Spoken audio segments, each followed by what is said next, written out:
Burada öncülerden olan Xarici İşlər Naziri Arat Mirzoyan Deutsche Welle'nin verdiği müşahibədə beyan edib ki, Vaşinqton bəyannaməsində Ermənistan və Azərbaycan blokların açılması prosesinin hansı əsas prinsiplər əsasında getməsi barədə razılığa gəliblər, vurğulayaraq ki, Ermənistan torpağında yerləşən infrastrukturlar Ermənistanın, Azərbaycanın infrastrukturları isə Azərbaycan yurisdiksiyası altında fəaliyyət göstərməlidir.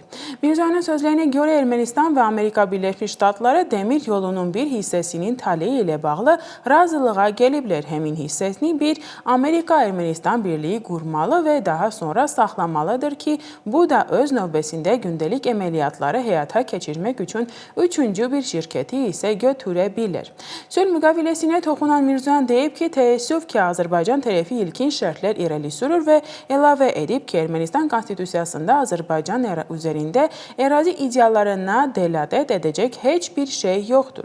O, eyni zamanda xatırladıb ki, Ermənistan hakimiyyəti onsuz da konstitusiyanın qəbulundan danışır və yeni əsas qanunun qəbulu ilə bağlı referendum yəqin ki, 2026-cı il parlament seçkilərindən sonra keçiriləcək.